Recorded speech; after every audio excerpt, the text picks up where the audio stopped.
অৰুণাচল প্ৰদেশৰ পাহাৰীয়া অঞ্চলত হোৱা ধাৰাসাৰ বৰষুণৰ পিছতে ফেনে ফুটুকাৰে বাঢ়ি উঠিছে বেলখিৰি নৈৰ জলস্তৰ। নৈখনৰ বাঢ়নী পানী এতিয়া তীব্ৰ আতংকৰ সৃষ্টি কৰিছে বৰছলাৰ বৰডুবিকে ধৰি 5খনকৈ গাঁৱত।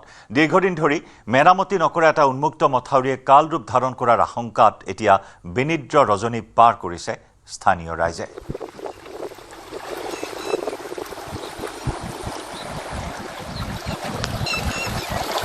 অৰুণাচল প্ৰদেশত হোৱা ধাৰাসাৰ বৰষুণৰ ফলত ৰঙাপুৰা সমষ্টিটো বানে ধাৰণ কৰিছে জটিল ৰূপ। জিয়া ভৰলীৰ বাঢ়নী পানীত প্লাবিত হৈছে বুঢ়া গাঁও আৰু চিলনী। বানত ক্ষতিগ্ৰস্ত হৈছে প্ৰায় 150টা পৰিয়াল। বহু লোকৰ ঘৰ দুৱাৰ পানীৰ তলত ডুব যোৱাৰ লগতে দৈনন্দিন জীৱন সম্পূৰ্ণৰূপে ব্যাহত হৈছে। ফেনে ফুটুকাৰে বাঢ়ি অহা জিয়া ভৰলীৰ নৈৰ জলপৃষ্ঠই অঞ্চলবাসীৰ মাজত আতংকৰ সৃষ্টি কৰিছে। ইফালে পৰিস্থিতিৰ ওপৰত তীক্ষ্ণ নজৰ ৰাখি জিলা প্ৰশাসনে উদ্ধাৰ আৰু সহায় অভিযান অব্যাহত ৰাখিছে। প্ৰশাসনৰ দলসমূহে বানাক্ৰান্ত লোকসকলক নিৰাপদ স্থানলৈ স্থানান্তৰ কৰাৰ লগতে প্ৰয়োজনীয় সহায় আগবঢ়োৱাৰ ব্যৱস্থা কৰিছে।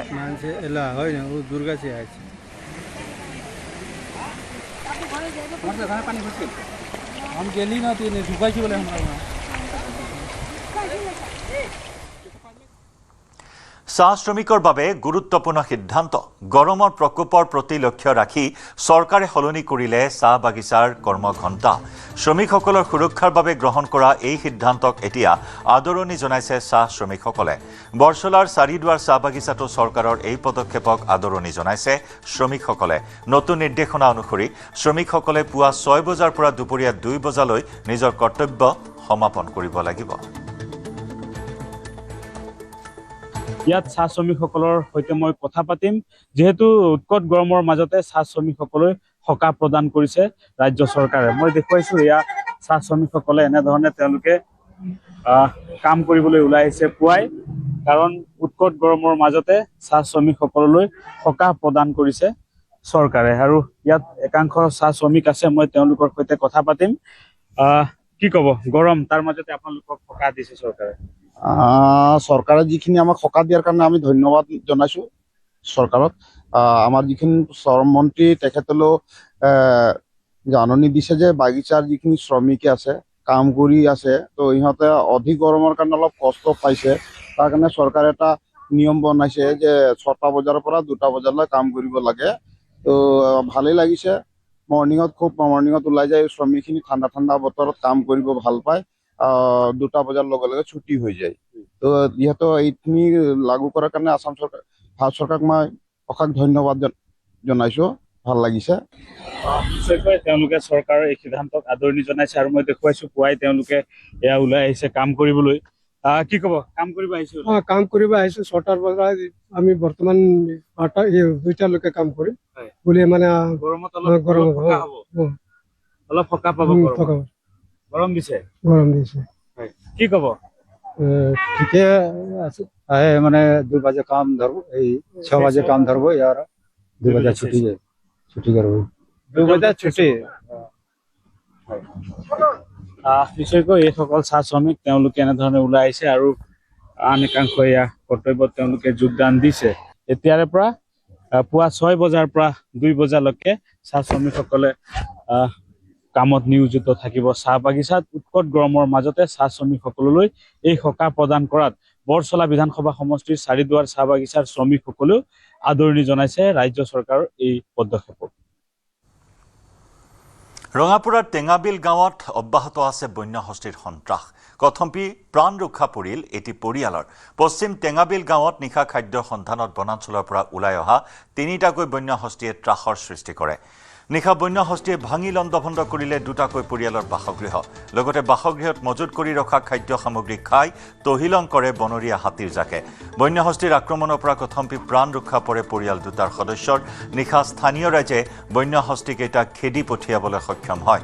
প্ৰতিদিনেই টেঙাবিল অঞ্চলত বন্যহস্তীয়ে উপদ্ৰৱ চলাই অহাত এতিয়া শংকিত হৈছে ৰাইজ। অতি শীঘ্ৰেই বন্যহস্তীৰ উপদ্ৰৱ ৰোধ কৰিবলৈ বন বিভাগক দাবী জনাইছে স্থানীয় ৰাইজে।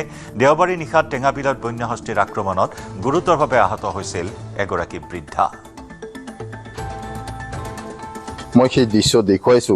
এনেদৰে নিশা অহা 3টাকৈ বনৰীয়া হাতীয়ে উষা ৰাউতীয়াৰ যি বাসগৃহ, সেই বাসগৃহ সম্পূৰ্ণৰূপে ভাঙি পেলায় আৰু ঘৰৰ ভিতৰত থকা যি চাউল দালি সামগ্ৰী খাই তহিলং কৰাৰ লগতে ঘৰটো সম্পূৰ্ণৰূপে ভাঙি গুচি যায়। নিশা এই বাসগৃহটো ভাঙি থকা সময়ত কিন্তু এই ঘৰটোৰ ভিতৰতেই কিন্তু লোক আছিল আৰু প্ৰথমতে তেওঁলোক প্ৰাণ ৰক্ষা পৰিছিল। মই সেই মহিলাগৰাকীৰ পৰা এই ক্ষেত্ৰত জানিবলৈ চেষ্টা কৰিম। হয় বাইদেউ, কি ক'ব? আপোনাৰ ঘৰটো দেখিছোঁ সম্পূৰ্ণৰূপে বন্য হস্তীয়ে ভাঙি তহছ নহছ কৰি পেলাইছে, কি ক'ব? এটাও নাই এতিয়া জুই এটা 2 মাহ এটাই মাহত 3বাৰ ভাঙিলে, একো খোৱা বস্তু নাই। এতিয়া প্ৰথমবাৰ ভাঙিলে যাৰ তাৰ ঘৰৰ পৰা উঠাই অকমান দিলে, এইটোৱে খালো। আজিতো আকৌ ভাঙি দিলে এনেকাই। আৰু কালি যেতিয়া এই ঘৰটো ভাঙিছিলে সেই সময়তে এই ঘৰৰ ভিতৰত আপোনাৰ মাতৃ আছিলে বুলি গম পাইছো। মা আছিলে ঘৰৰ ভিতৰত, আমি নাছিলো। মই 2টা পোৱালি লৈ বেলেগৰ ঘৰত শুবলৈ গৈছিলো। মা আছিলে ঘৰত। মা হাতী যেতিয়া আহি কলগছ ভাঙিলে তেতিয়া মা ওলাই কিনে পলাই আছিলে। আলিৰ কাণতে এটা আছিলে, সেইটোকে চাই আকৌ ঘূৰি আহিলে, ঘৰ সোমালে। পিছত হাতীটো গুচি গ'ল ইপিনে, তেতিয়া মা পলালে ঘৰত। ভাত খালে, চাউল খালে, ধানো 2 বস্তামান আছিলে, এইটোও খালে। আৰু মানুহকেইটা পলাই গুচি গ'ল। গতিকে সিহঁতে ভালেই আছে এতিয়া বৰ্তমান, কিন্তু চব বাটি বাচন কাপোৰ কানি চব বাৰী বেঢ়া চেৰা চব ভাঙিলে। আৰু অসুবিধাখিনি চাই আছে আপুনি, তথাপিও একো সা সুবিধা কৰি দিয়া নাই। বন বিভাগ ইয়াত আহে নে নাই? বন বিভাগে আহে আৰু চাই যায়। কেইটা হাতী আছিলে? 3টা হাতী আছিলে। 3টা হাতী আহি ঘৰ বাৰী ভাঙি ওলাই গ'ল। গুৱাহাটীৰ ভূতনাথত সংঘটিত হৈছে এক চাঞ্চল্যকৰ হত্যাকাণ্ড। কিন্নৰে মৰিয়াই হত্যা কৰিলে এজন যুৱকক। মৃত্যুৰ পূৰ্বে ভয়ংকৰ তথ্য বিৱৰি ক'লে যুৱকজনে। এই ঘটনা সন্দৰ্ভত 5জনক আটক কৰিছে ভৰলু আৰক্ষীয়ে। যুৱকৰ মোবাইলত আবদ্ধ ঘটনাৰ বিৱৰণ। পথৰ দাঁতিত ৰক্তাক্ত অৱস্থাত উদ্ধাৰ কৰা হয় লোকজনক। চিকিৎসাধীন অৱস্থাত GMCHত মৃত্যু হয় লোকজনৰ। মৃত লোকজন শান্তিপুৰৰ হৰেশ্বৰ ডেকা। ডাক সেৱাত চাকৰি কৰিছিল হৰেশ্বৰ ডেকাই। কিন্নৰৰ লগতে ড্ৰাগছ ব্যৱসায়ী জড়িত থকাৰ সন্দেহ ৰাইজৰ। দীৰ্ঘদিনে ভূতনাথত চলি আছে ড্ৰাগছৰ ৰমৰমীয়া বেহা। কিন্নৰৰ অতপালিতে অতিষ্ঠ হৈছে শান্তিপুৰৰ ৰাইজ। এই ঘটনা সংঘটিত হৈছিল দেওবাৰে নিশাৰ ভাগত। ৰক্তাক্ত অৱস্থাত হৰেশ্বৰ ডেকা নামৰ এইজন যুৱকৰ মৃতদেহ ৰক্তাক্ত অৱস্থাত উদ্ধাৰ কৰা হয়। ৰক্তাক্ত অৱস্থাত উদ্ধাৰ কৰা যুৱকজনক GMCHত ভৰ্তি কৰোৱা হয় যদিও চিকিৎসাধীন অৱস্থাত মৃত্যু হয়। ইতিমধ্যে এই ঘটনা সন্দৰ্ভত সকলোখিনি কথা বৰ্ণনা কৰিছে ভুক্তভোগী যুৱকজনে। মৃত্যুৰ পূৰ্বে শিহৰণকাৰী বৰ্ণনা এই আক্ৰমণৰ। কেইবাটাও কিন্নৰে এই আক্ৰমণ সংঘটিত হোৱাৰ অভিযোগ উত্থাপন হৈছে। CCTVত কিছু ভিজুৱেল বন্দী হৈছে। আৰক্ষীয়ে ঘটনাত জড়িত থকাৰ সন্দেহত 5জনক আটক কৰিছে। এই সমগ্ৰ ঘটনাৰ সৈতে ড্ৰাগছৰ সংযোগৰ সন্দেহ প্ৰকাশ কৰা হৈছে। ভূতনাথ অঞ্চলত ড্ৰাগছৰ বেহা বৃদ্ধি পাইছে আৰু কিন্নৰৰ অতপালিয়ে অতিষ্ঠ কৰিছে সমগ্ৰ অঞ্চলটোৰ ৰাইজক। বৰ্তমান আৰক্ষীৰ তদন্ত অব্যাহত আছে এই ঘটনাৰ।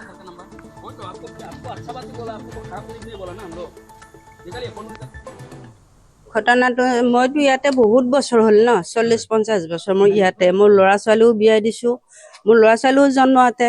মই ক'তো লচ্চৰ হোৱা নাই।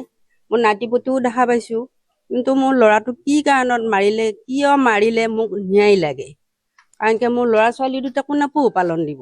মোৰ একমাত্ৰ মোৰ কামাই কৰা ল'ৰা আছিল এটায়ে। মোৰ মতা মৰি গৈছে, মোৰ চাওঁতে কোনো নাই। মই ভাড়া ঘৰত আছোঁ, মোৰ মাটি বাৰী নাই। গতিকে আপোনালোকে এইখিনি ৰাইজৰ পৰাও সহায় কৰক, চৰকাৰৰ পৰাও মোক সহায় লাগে। মই এইটোৱেই বিচাৰোঁ, খালি মোৰ ল'ৰা ছোৱালীকেইটা ন্যায় লাগে। মোৰ ৰাইজৰ পৰাও ন্যায় লাগে, চৰকাৰৰ পৰাও মোৰ ন্যায় লাগে। ল'ৰা ছোৱালীকেইটাক কিবা এটা যেন ব্যৱস্থা কৰি দিব পাৰে। সেই ড্ৰাগছৰ ঘাটিটো সোনকালে ভাঙিব লাগে আৰু সোনকালে ভাঙে। আজি মোৰ ল'ৰাক মাৰিছে, কালি এটা আৰু বেলেগক মাৰিব। গতিকে সোনকালে ব্যৱস্থা কৰিব লাগে। সমাজ ব্যৱস্থা গোটেই একদম উঠাই দিব লাগে আৰু মদ হওক, ভাং হওক, গাঁজা হওক, চব ভাঙি উঠাই দিব লাগে। আপোনাৰ 1টামান বজাত মোলৈ ফোন আহিলে যে মানে এনেকে আপোনাৰ দাদা মানে ভূতনাথত এনেকে পৰি আছে বুলি। বোকাৰে গোটেই লুতুৰি পুতুৰি আৰু গোটেই মানে ব্লাডেৰে মানে একদম ভৰ্তি হৈ আছে। 4-5জন ল'ৰাই খালি ভিডিঅ' বনাই আছে আৰু মানে সুধি আছে মানে পুলিচ কেছ হ'ব, আপোনালোকে নুঠাব, আপুনি নুঠাব মোক কৈ আছে। মই আৰে মোৰ দাদা হয়, মই কিয় নুঠাম? চকুকেইটা ডাঙৰ কৰি পেলাই চালে, চোৱা মই কি হৈছে বাবা, পৰিছ নেকি? কৈছে নাই বুলি কৈছে। তাৰপিছত হেলমেটটো এক জেগাত আৰু চাবিটো এটা বেলেগ জেগাত আছে। তাৰপিছত আৰু মই ক'লো কি হৈছে তোৰ? তাৰপিছত কৈছে মোক হিজিৰাই মাৰিছে বুলি কৈছে। তাৰপিছত বহাই দিবৰ কাৰণে কৈছে দুখ পাইছো মই বুলি কৈছে। পেট মানে এইখিনিৰ পৰা আপোনাৰ আপটো পেটৰ গোটেই তললৈকে তাৰ পেটটো অলপ ফুলি গৈছে আৰু মানে বিষ তাৰমানে। তাৰপিছত মই ভাবিছো বেছি ক'ৰবাত যেন বেয়াকে পাইছে বুলি আকৌ শুৱাই দিলো মই।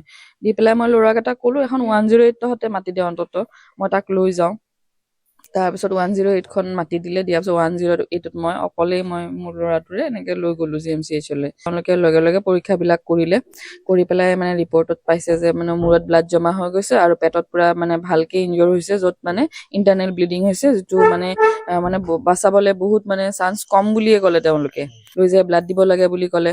মানে ডক্টৰে কৈছে যে ভেন্টিলেটাৰ মানে লগাব লাগিব আৰু মানে তেখেতে উশাহ নিশাহ লোৱাটো কষ্ট হৈ গৈছে বুলি কৈছে। তাৰপিছত ভেন্টিলেটাৰ লগালে। 6:25 ডক্টৰে মানে কৈছে যে নাই, তেওঁ ঢুকাইছে বুলি ক'লে। তেনেকে গতিকে এতিয়া চাওক, ল'ৰাটোতো মোৰ ইমান বেয়াকে মোৰ দাদাটোক মাৰি পেলাই শেষ কৰি পেলালে তাৰ জীৱনটো। অকমানি ছোৱালী দুজনী আছে, এটা 6 বছৰীয়া, এটা 10 বছৰীয়া।